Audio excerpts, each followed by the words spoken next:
Dios a Moisés en el monte que quitara el calzado de sus pies, porque el lugar en el que estaba era un lugar santo. Y cantamos que nos acercamos literalmente a un lugar santo delante de nuestro Dios. Y vamos a, si queréis, usar 2 minutos para pedirle perdón a Dios por aquello que hay en nuestra vida que no es digno de presentarse delante suyo.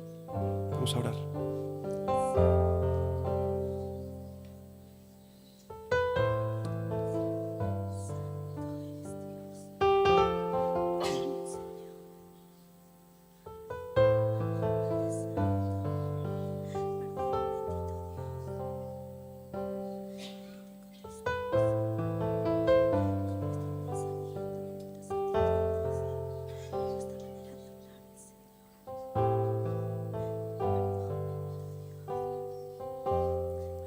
Nos cuesta, pero decimos, no sé cómo expresarme ante tu hermosura, rodeada de gloria y poder. Necesito decirte lo que siento ahora. Me acerco a ti, al santo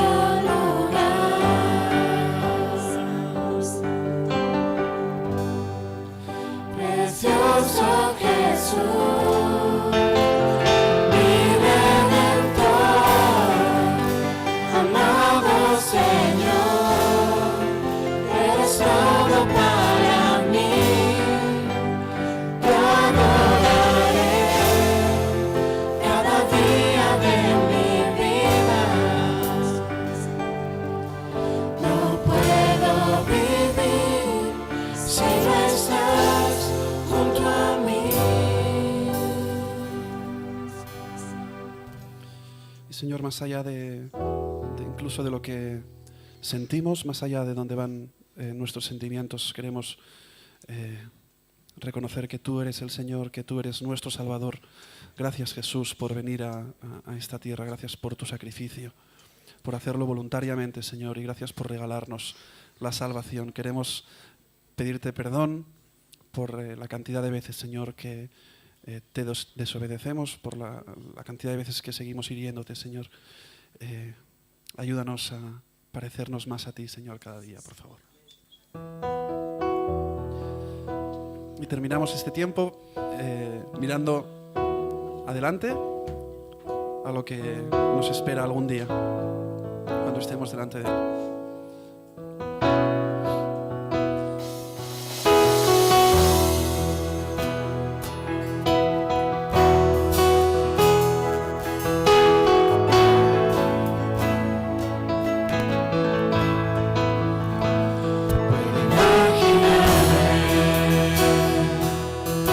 Soñar cómo será al estar aquí.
Dios sea la gloria.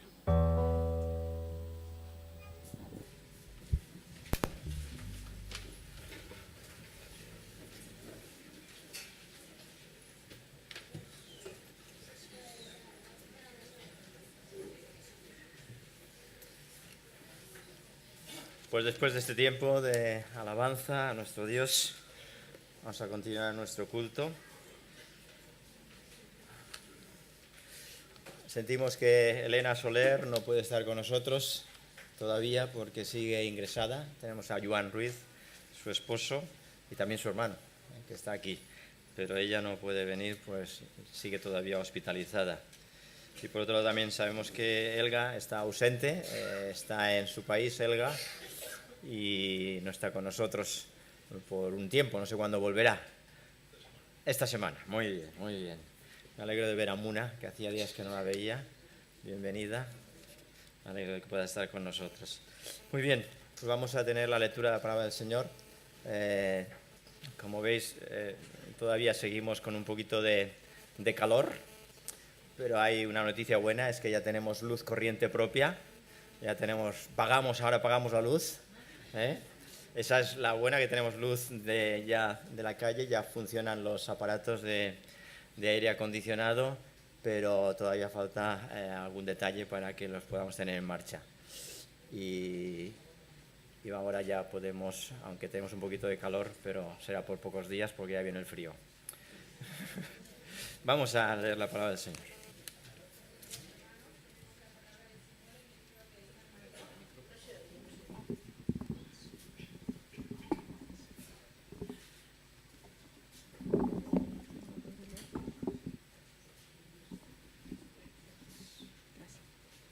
Buenos días, hermanos. Tenemos la palabra del Señor en el libro de Mateo, capítulo 24, del versículo 32 al 42. Y dice así: de la higuera aprended la parábola, cuando ya su rama está tierna y brotan las hojas, sabéis que el verano está cerca. Así también vosotros, como sabéis todas estas cosas, conoced que está cerca a las puertas. De cierto os digo que no pasará esta generación hasta que todo esto acontezca. El cielo y la tierra pasarán, pero mis palabras no pasarán. Pero del día y la hora nadie sabe, ni aun los ángeles de los cielos, sino solo mi Padre. Mas no en los días de Noé, así será la venida del Hijo del Hombre. Porque como en los días antes del diluvio, estaban comiendo y bebiendo, casándose y dándose en casamiento, hasta el día en que Noé entró en el arca. Y no entendieron hasta que vino el diluvio y se los llevó a todos. Así será también la venida del Hijo del Hombre. Entonces estarán dos en el campo, el uno será tomado y el otro será dejado. Ni dos mujeres estarán moliendo en un molino, la una será tomada y la otra será dejada. Velad pues, porque no sabéis a qué hora ha de venir nuestro Señor. Esta es su palabra. Amén. Oramos. Padre Santo que estás en el cielo, te damos gracias, Señor, por tu infinito amor y tu bondad, Señor, por habernos traído aquí a tu casa, Señor, para glorificarte y alabarte, Señor. Que todo lo que hagamos en esta mañana, Señor, sea una ofrenda grata, Señor, hacia ti y que llegue hasta tu sentido, Señor. Señor, te pedimos también que prepares nuestros corazones, Señor, que prepares nuestra mente para que recibamos tu palabra a través de tu siervo y que podamos practicarla día a día, Señor. En el nombre santo de tu Hijo Jesús te pedimos. Amén.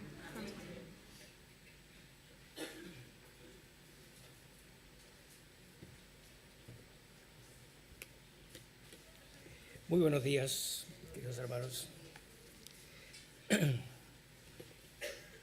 Supongo que habréis mirado en el boletín el tema de hoy.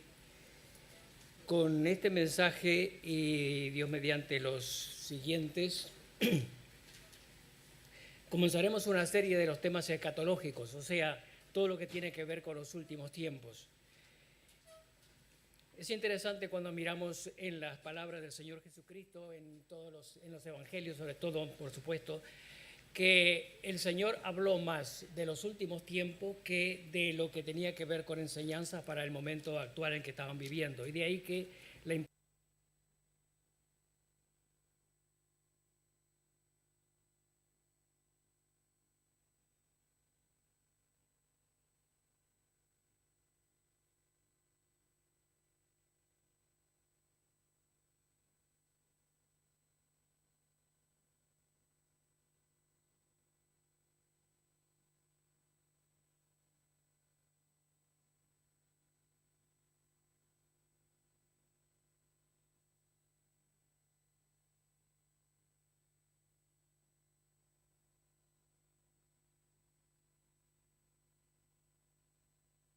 venía por delante y estaban prácticamente expulsando a las fuerzas aliadas.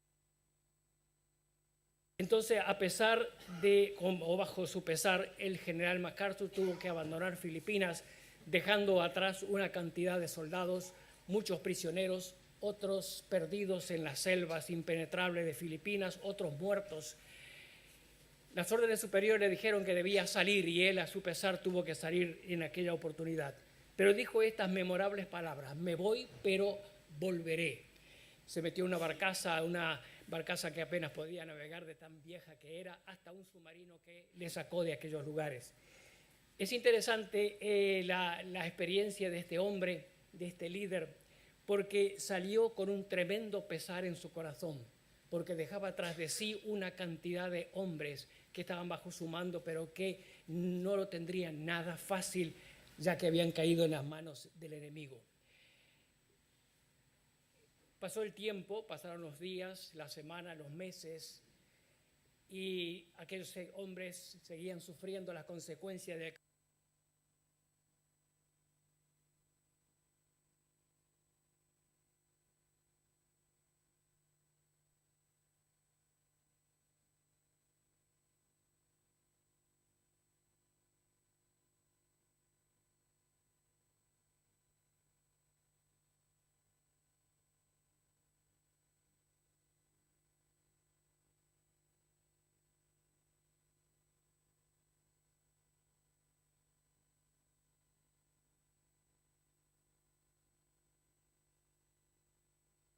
tres, fueron varios, hubo algunos bombardeos, sabían que cada señal estaba hablando de que el día de la liberación se acercaba, hasta que en octubre de 1944 MacArthur desembarcó de nuevo en Filipinas. Estaba tan entusiasmado y tan deseoso de encontrarse otra vez con los suyos que cuenta la historia que se bajó de la barcaza de desembarco antes de que llegara a tierra firme y mojándose los pies, los pantalones, todo lo que se metió allí en la selva para encontrarse con aquellos que había dejado durante todo ese tiempo. Todo esto lo podéis leer en los libros de historia, pero es interesante que algunos detalles de lo que estoy diciendo los supe de primera mano, porque el jefe que teníamos en Estados Unidos en el tiempo que estuvimos allí, Eldon Durant, un hermano en Cristo, había sido oficial del submarino precisamente que sacó a MacArthur de las Filipinas. Me voy, pero volveré.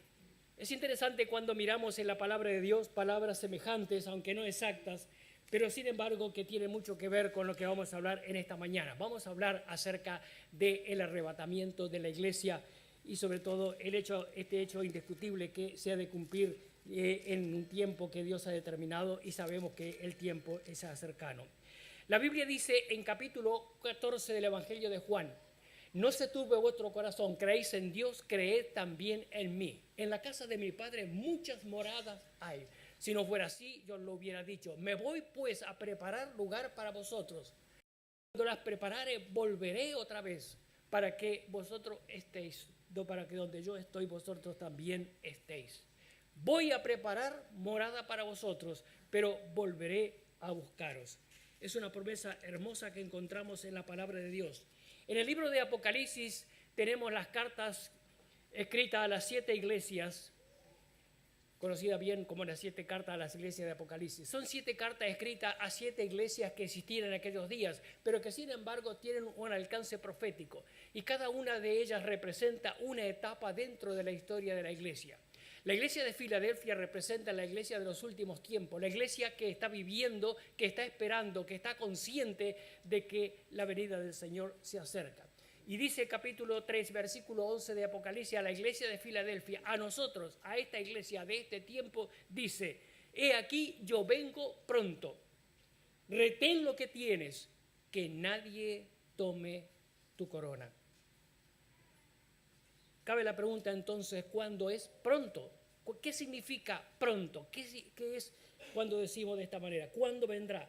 ¿Por qué sabemos que la venida del Señor es inminente?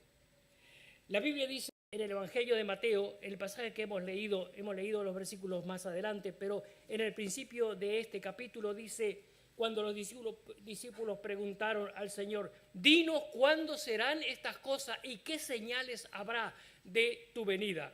Dice Jesús en forma bien clara: mirad que nadie os engañe, porque vendrán muchos en mi nombre. Habrá muchos predicadores, falsos predicadores, que hablarán y profetizarán y anunciarán cosas que son contrarias a la palabra de Dios. Habrá guerras, habrá rumores de guerras, habrá conflictos, habrá matanzas en Irak, habrá matanzas en África y en tantos otros lugares, habrá problemas en Ucrania y todo lo que oímos cada día. Pero no os turbéis, porque es necesario que todo esto acontezca, pero aún no es el fin. Se levantará nación contra nación y reino contra reino. Habrá ébola por algunos lugares, habrá sida en otros sitios, habrá gente que morirá por montones, por miles. Hambres, pestes, terremotos en diferentes sitios. Os entregarán a tribulación, y oímos cada día de cuántos cientos de cristianos están siendo muertos por la causa de Cristo. Hace pocos días me impresionó una noticia que oí. Para España tal vez no sea tan común, pero para Latinoamérica sabréis de qué estoy hablando. Cuando se hacen ladrillos o cuando se hacían ladrillos, se iba montando los ladrillos de barro como si fuera una pirámide, y entonces se echaba leña en el hueco que quedaba encima para que entonces quemara el ladrillo y se llegara a hacer lo que se usaba para la construcción. Pues ahí, en un lugar de Irak, un matrimonio vivo fue echado en un horno lleno de fuego y fue quemado vivo solamente por la causa de Cristo. Os entregarán a tribulación, os matarán y seréis aborrecidos de toda la gente por causa de mi nombre. Muchos tropezarán. Se entregarán unos a otros, sí. Hay gente que por salvar la vida hace cualquier cosa, incluso entregando a la propia familia. Muchos falsos profetas se levantarán, y por haberse multiplicado la maldad y el amor de muchos se enfriará. En este tiempo estamos mirando, contemplando la tibieza dentro de la iglesia del Señor. Pero el que perseverare hasta el fin, ese será salvo. Tenemos pues bastantes señales a las cuales mirar. Y sabemos que esas señales se están acrecentando día tras día, momento tras momento. Ahora, ¿cómo será el orden de los acontecimientos del fin? Hay tres posiciones muy comunes, la habéis leído tal vez o habéis oído en alguna otra oportunidad. Por ejemplo, tenemos la posición del premilenialismo, con líderes como Ryrie, MacArthur y otros estudiantes de la Biblia. Tenemos el amilenialismo, Grau, más conocido por nosotros, y tenemos el postmilenialismo. Todas estas posturas están relacionadas con antes, en medio o después del milenio. Cuando el Señor Jesucristo anunció su venida y lo dijo de una manera tal, todos creyeron de que era algo inminente, que iba a pasar ya, en un momento inmediato. De tal manera que la naciente iglesia lo que hacía era vender todas las posesiones, desprenderse de todo. ¿Para qué querían si iban a estar con el Señor inmediatamente después?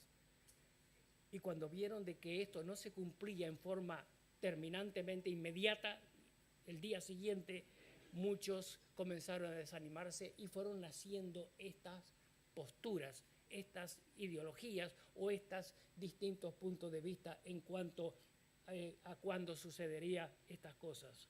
Ahora, esto no es un tema doctrinal de primera categoría, o sea, no es algo que nos vaya a afectar en cuanto a nuestra relación con el Señor. De ahí que en este tema doctrinal debemos ser tolerantes y respetuosos. Yo hablaré de la posición premilenial, en lo que creo, es en lo que se basa mi fe con el Señor. Si alguien discrepa de lo que yo vaya a decir, está bien, lo respeto y lo acepto. Pero de todas maneras, eso es lo que vamos a hablar en este día. Ahora, ¿qué es el arrebatamiento? Que es el siguiente acontecimiento del cual vamos a hablar. La palabra arrebatamiento se encuentra en unos cuantos pasajes del Nuevo Testamento. Concretamente, hay 11 pasajes en el Nuevo Testamento que habla acerca de esta palabra. Yo solamente voy a mencionar 2 o 3, había de ejemplo, pero de todas maneras podéis buscar en la Biblia y ver cuántas veces se menciona. Juan capítulo 10, versículo 27 al 29 dice: mis ovejas oyen mi voz, yo las conozco y me siguen. Yo les doy vida eterna y no perecerán jamás, y nadie las arrebatará de mi mano. Mi Padre que me las dio es mayor que todos y nadie las puede arrebatar de la mano de mi Padre. 2 veces en 2 versículos tenemos la palabra. En 2 Corintios capítulo 2 y versículo 2 al 4 dice Pablo: conozco a un hombre, etcétera, que fue arrebatado hasta el tercer cielo. Conozco al tal hombre que fue arrebatado al paraíso. Y en 1 Tesalonicenses capítulo 4 y versículo 17 dice: luego nosotros, los que vivimos, los que hayamos quedado, seremos arrebatados para estar para siempre con el Señor. ¿Qué significa la palabra? Viene de una palabra griega que es harpazo, que significa apoderarse de algo o de alguien, tomar por la fuerza, trasladar algo de un lugar a otro, de una parte a otra, por la fuerza.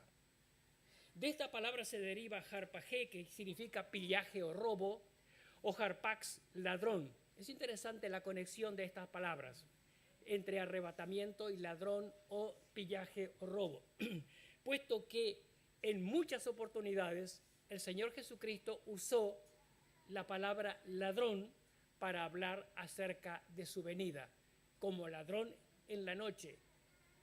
El ladrón que, o sea, si sabemos que el ladrón va a venir, estaremos apercibidos. Ahora, ¿por qué usa la palabra ladrón y no otra palabra?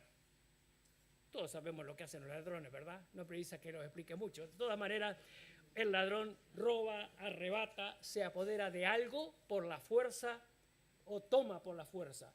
¿Y saben por qué? Porque el Señor tiene que robarnos a nosotros. ¿Por qué razón? Porque estamos viviendo en un mundo corrupto. Estamos viviendo en un mundo materialista, un mundo que no quiere al Señor. Estamos metidos en medio de este mundo porque aquí es donde el Señor dice que debemos estar. Pero sin embargo, cuando en su venida tiene que apoderarse de nosotros, tomarnos por la fuerza, arrancarnos de esta tierra, porque muchas veces tenemos demasiado arraigados nuestros pies sobre la tierra, ¿verdad que sí? Demasiado arraigados los pies sobre la tierra. Estamos tan atados a este mundo, estamos tan comprometidos con una cantidad de cosas que nos olvidamos de algo que es lo más importante, que somos ciudadanos del cielo, que no nos pertenecemos a esta tierra. Filipenses capítulo 3, versículo 20 dice: nuestra ciudadanía, nuestro pasaporte, nuestro DNI, está en los cielos, de donde también esperamos al Salvador, al Señor Jesucristo. Ahora, no quiere decir con esto que no debamos vender, comprar, trabajar, estudiar, etc. No estoy diciendo eso, sino que debemos hacer las cosas de tal manera que tengamos nuestra mirada puesta en aquello que tiene valores eternos. Un versículo en Tesalonicenses, y luego miraremos algunos otros versículos en este pasaje, pero en 1 Tesalonicenses capítulo 4 dice de esta manera, en versículo 10, la segunda parte dice: pero os rogamos, hermanos, que abundéis en ello más y más, que procuréis tener tranquilidad y ocuparos en vuestros negocios y trabajar con vuestras manos de la manera que os hemos mandado, a fin de que os conduzcáis honradamente para con los de afuera y que no tengáis necesidad de nada. En otras palabras, el apóstol Pablo está diciéndonos, ocupados de aquellas cosas que son legítimas, que son necesarias, que son importantes, pero luego, inmediatamente después, comienza a hablar de la venida del Señor. En otras palabras, lo que debemos tener es plena conciencia de que aunque estemos aquí en este mundo, aunque estemos sobre la tierra, aunque tengamos que depender de muchos aspectos acerca de este mundo que nos rodea, en el cual estamos, debemos tener presente siempre que hay un lugar que nos está esperando y hay un Salvador que vendrá por cada uno de nosotros. La gracia de Dios se ha manifestado para la salvación a todos los hombres, enseñándonos que renunciando a la impiedad y a los deseos mundanos, vivamos en este siglo sobria, justa y piadosamente, aguardando la esperanza bienaventurada y la manifestación gloriosa de nuestro gran Dios y Salvador Jesucristo. Ese es el aspecto fundamental en lo que tiene que ver con una vida cristiana equilibrada que sabe colocar las cosas en su lugar. En Tesalonicenses nos dice cuál es nuestra esperanza. ¿Cómo será el arrebatamiento? ¿Cómo será este acontecimiento? ¿Cómo será este hecho? Dice en el versículo 13, capítulo 4 y versículo 13, tampoco queremos, hermanos, que ignoréis acerca de los que duermen, para que no os entristezcáis como los otros que no tienen esperanza. Porque si creemos que Jesús murió y resucitó, así también traerá Dios con Jesús a los que durmieron en él. Por lo cual os decimos esto en palabra del Señor, que nosotros que vivimos, que habremos quedado hasta la venida del Señor, no precederemos a los que durmieron. Porque el mismo Señor, con voz de mando, con voz de arcángel y con trompeta de Dios, descenderá del cielo, y los muertos en Cristo resucitarán primero, luego nosotros los que vivimos. La primera cosa es una declaración de la grandeza, de la autoridad, de la gloria y del poder del Señor Jesucristo. Descenderá del cielo con trompeta de Dios, con autoridad, con poder. La imagen del crucificado habrá desaparecido. La imagen de aquel que murió por nuestros pecados en la cruz habrá desaparecido en cierta manera, porque ahora el que ocupa el lugar más importante es aquel que viene en gloria por aquellos que hemos sido redimidos por el Señor Jesucristo. Vendré otra vez. Los versículos anteriores dice, los muertos en Cristo resucitarán primero, luego nosotros los que vivimos seremos arrebatados para recibir al Señor en el aire. Ahora, hay algo que es importante y que es fundamental. En el versículo que leímos acerca de los muertos en Cristo, dice, resucitarán primero, luego nosotros, etc. Pero aquí la clave está en los muertos en Cristo. Esto es lo fundamental. No es cualquier muerto el que se levantará para encontrarse con el Señor, sino aquellos que durmieron habiendo confiado en Jesús como Salvador, que durmieron, cerraron sus ojos con la esperanza, con la confianza y con la seguridad de que el líder, supremo líder, vendría a buscarnos. Luego nosotros los que hemos creído. Dice la Biblia, dice el apóstol Pablo, esto es un tremendo misterio, esto es algo incomprensible, algo que nos cuesta entenderlo, que nos cuesta comprenderlo. Es algo que es fuera de lo que es corriente dentro de lo que es la revelación bíblica. Pero nos habla de esa reunión eterna de la cual participaremos todos aquellos que hemos creído en Jesús como nuestro Salvador. Arrebatados en el aire, dice la Biblia, arrebatados en el aire para encontrarnos para siempre y estar para siempre con el Señor. Y el versículo 18 nos dice precisamente para todos, para nosotros, para los que viven en cualquier otro lugar, para los que viven en sitios conflictivos, para los que están pasando dificultades, para los que tienen problemas y están con su vida en un hilo, que no sabe si vivirán mañana. Para todos, dice, alentaos los unos a los otros en estas palabras. Guerras, presagio de guerra, terremotos, inundaciones, violencia, todo esto sin saberlo o sin pensarlo son señales que nos hablan de que el momento de reunirnos con el Señor está cada vez más cerca. Debemos nosotros recordar dos cosas mientras pensamos en el arrebatamiento, en la venida del Señor por su iglesia. Hay dos cosas que son muy importantes. En primer lugar, que el arrebatamiento marcará el fin de este tiempo de gracia. Así tal cual. En este momento nosotros anunciamos el Evangelio y decimos, porque por gracia sois salvos por la fe y esto no de vosotros, pues es un regalo de Dios. Cualquier persona en este tiempo tiene el perdón, la salvación, la esperanza eterna y la seguridad de estar un día en la gloria por pura gracia de Dios, como un regalo, como un don de Dios, algo sin merecerlo, sin esperarlo, sin haber hecho absolutamente nada, porque no se puede hacer nada. Por gracia soy salvo, por la gracia de Dios soy salvo, por la fe. Dice en forma bien clara el apóstol Pablo, ahora es el tiempo de salvación, ahora en este tiempo, mientras el Señor todavía no ha venido. Pero eso tiene su fin, porque en el momento que el Señor venga por su pueblo se acabó el tiempo de gracia. Es ahora que hay que aprovechar y reconocer que Jesús es el único y suficiente Salvador. Pero también hay otra cosa muy importante y eso es para nosotros. Debemos recordar que mientras estamos viviendo en este mundo y el Señor todavía no ha venido, debemos recordar que Dios es paciente para con todo, no queriendo que nadie perezca, sino que todos vengan al arrepentimiento. Dice Tesalonicense, no durmamos, sino velemos.